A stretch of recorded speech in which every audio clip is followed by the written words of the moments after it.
স্বাগতম সকলকে lima Sonia blog চ্যানেলের পক্ষ থেকে। আশা করি সকলে খুব ভালো আছো। আর আমার ভালো থাকা হচ্ছে সুন্দর সুন্দর ব্লগ উপস্থাপন করাতে। তো ভিডিওটা কন্টিনিউ করো আর দেখো সুন্দর সুন্দর প্রতিদিনের মতো চললাম আজও একটু ঘুরতে। তো গ্রামের পরিবেশটা দেখো, যেহেতু আমি গ্রামের মেয়ে, গ্রামের দিকে থাকি, তাই গ্রামের পরিবেশটা আমি অধিকাংশ দিন তুলে ধরতে পারি। তো এটাই হয়তো আমার দ্বারা সম্ভব। চেষ্টা করবো আরও সুন্দর সুন্দর ব্লগ তোমাদের উপস্থাপন করতে। আর দেখো গ্রামের পথটা কত সুন্দর, মানে মাঠের মাঝখান দিয়ে একটা ধুসি নদী বয়ে গেছে, তারপরে উপর দিয়ে রাস্তা, পাকা রাস্তা। আর যদি এইরকমভাবে একটা গ্রামের পথে যদি পাকা রাস্তা পাওয়া যায়, তো সত্যি সেটা অসাধারণ একটা সারপ্রাইজিং ব্যাপার। এই যে গাছের গুঁড়িতে গোবর দিয়েছে, যা দেখতে ভালো লাগছে। আর শীতের দিনে এটা সম্ভব, যেহেতু বর্ষাকালে ধুয়ে যায়, সে কারণে একটু প্রবলেম হয়। আর চলো এবার গ্রামে প্রায় ঢুকেই গেছি। তো তোমাদের গ্রাম ঘুরতে কেমন লাগে অবশ্যই কমেন্ট করে জানিও। আর আমার ভিডিওগুলো তোমাদের কেমন লাগে তো অবশ্যই সেটাও জানিও। তো আর যারা যারা সাবস্ক্রাইব করনি, তো চ্যানেলটাকে প্লিজ সাবস্ক্রাইব করে দিয়ে চ্যানেলটাকে সাপোর্ট করো। আর আমি চললাম, একটা গ্রামে প্রায় চলে এসেছি। আর এই যে এইখানটায় হরি মন্দির, হরিনাম হয়।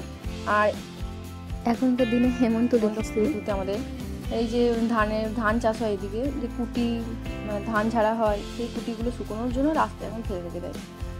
তো রাস্তায় মানে যেমন কুটিগুলো থেকে ধান, এই যে ধান শুকিয়ে দিয়েছে, এখানে উঠোনে বাইরে।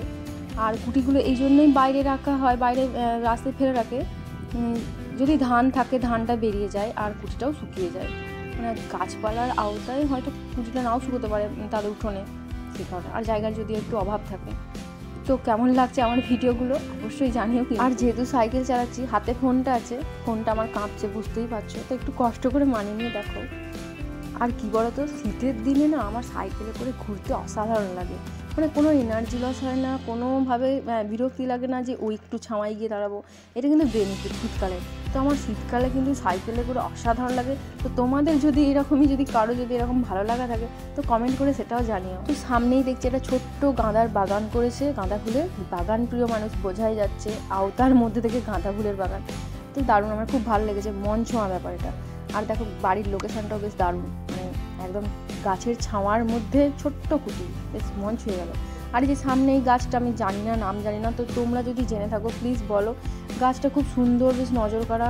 আর এই যে বাড়িগুলো, আমার এই রকম কারুকার্য দেখলে, এই রকম এত পরিপাটি করে বাড়ি সাজায় না, আমার কি বলবো, এত ভালো লাগে, আমার মন স্পর্শ। সামনেই আছে আমার ঐতিহাসিক একটা ব্রিজ, সামনেই দেখতে পাচ্ছ। লোকেশনটা কত সুন্দর, গ্রামের মানে একটা পরিবেশ আছে না তোমার, মানে কি বলবো, মানে পরিবেশগুলো মানে জাস্ট বাঁধিয়ে রাখার মতন। আর এগুলো মানে ফ্রেমবন্দি করে, মানে আশায় মিলবে না। তো আমার এই ব্রিজটার এখানে লোকেশনটা অসাধারণ লাগে। আর এখানে আমি যতবারই আছি ততবারই আমি ক্যামেরা করি, ভিডিও করি। তো ব্রিজটা যাই হোক একটু অনেক দিনের পুরনো, তো একদিকটা কোনো কারণে হয়তো পড়ে গেছে। তো যাই হোক, রানিংয়ে পার হবো, আমার কোনো সাহস নেই, আমি ও পারে চলে যাই, দিয়ে তারপর তোমাদের সারাই এটা দেখাই ভিউটা। তো আমার মনে হয় কি জানো তো, অনেক জায়গায় আমরা ঘুরতে যাই, তবে গ্রাম ঘোরাটা, নিজের গ্রাম ঘোরা বা আশপাশের গ্রাম ঘোরাটা একবার সাইকেলে করে বা মোটর সাইকেল, যাই হোক তোমাদের মতো করে যদি ঘোরো, আমার মনে হয় এটা দূরপাল্লার কোথাও ভ্রমণ জায়গার মতো এটা কম কিছু না, নিজের গ্রামের বা আশপাশের গ্রামটা ঘোরার মতো। তো এখানে ফাঁকা একটা পুকুর আছে, এই ফাঁকা জায়গায় পুকুরগুলো না খুব নজর কাড়া আর প্রচণ্ড ভালো লাগে। আর গরমকালে তো এই জায়গাগুলো অসাধারণ লাগে। আর এখানে ফণি মনসা কাঁটা দেখলাম, তো এই কাঁটা দিয়ে আমি কিন্তু কান ফিরিয়েছিলাম ছোটোবেলায়, মানে একটা বড় মা ফিরিয়ে দিয়েছিল। আর এখানে দেখছেন চালতা গাছ, আর এদিকে আছে মাঠের মা। তো অনেক দিন থেকেই ভাবছি যাবো, তো যাওয়াই হচ্ছে না। তো যখন যাব একদিন, তো সেই ব্লগটাও দিয়ে দেবো।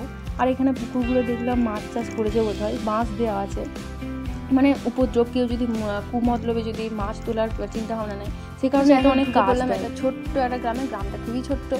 আর এই যে গেটটা দেখো কত সুন্দর, মানে আগেকার গেট, এটা বাড়ি। আর এই যে এরকম ভালো ভাঙা টালি দেওয়া দেওয়াল পাঁচিল, যাই হোক গ্রামের দিকেই এগুলো দেখতে পাওয়া যায়, এগুলো তো সবই বিলুপ্তির পথে। আর এই যে চাষিদের খড়ের গাদা দেওয়া আছে, এখানে একটা খামার আছে, তো খামারে আশা করি কাজ হচ্ছে, তো আওয়াজ তো পাওয়াই যাচ্ছে। তো এই যে পুরুষ মহিলারা একসঙ্গে কাজ করছে। তো আমাদের যখন ধান ঝাড়া হবে সেই ভিডিওটা আমি দিয়েই দেবো ব্লগে, তো দেখতে পাবে পুরো ধান ঝাড়ার ভিডিওটা। তো আর এখানে দেখলাম একটা ভাঙা মন্দির, অনেক পুরনো মন্দির, একটা পুরনো অশোক গাছ দেখো, দেখতে পাবে এটা অনেক পুরনো মন্দির। তো যাই হোক, এটা দেখাতে পারলাম না সময়ের একটু অভাবে। তো অন্য একদিন এই মন্দিরটার ব্লগ তোমাদের দিয়ে দেবো। তো খুব ভাল লাগে এরকম পুরনো মন্দির দেখতে। তারপর চলে এলাম একটু আর একটা জায়গায়, থমকে গেলাম, মানে পুরোই থমকে গেলাম। তো এখানে অনেক পুরনো একটা সিরিজ গাছ, মাঠের ধারেই পুকুর। তো পুকুরটার পাড়ে এই যে একটু বসতি আছে, ওদিকটা বসতি নেই খুব একটা, দেখতেই পাচ্ছ। তবে এই ভিউটা দেখো, এখানে পুরো আমি থমকে গেছি, তো তোমরা দেখো। আর শীতের দিনের সকালটা, তাহলে গরমকালের এইখানটায় পজিশনটা কেমন থাকে। আর তুমি ভাবো, এই যদি তোমার বাড়ির কাছে বা তোমারও জায়গায় যদি এরকম একটা থাকে পজিশান, গাছ, একটা পুকুরে এরকম নুয়ে পড়া গাছ আর এরকম মোটা গুড়ি, তো ভেবে দেখো তুমি। তো ভিডিওটা এখানেই শেষ করছি। ভালো লাগলে অবশ্যই কমেন্ট করো, লাইক করো, যারা যারা সাবস্ক্রাইব করনি তো সাবস্ক্রাইব করে দিও। দেখা হচ্ছে পরের ভিডিও। টাটা।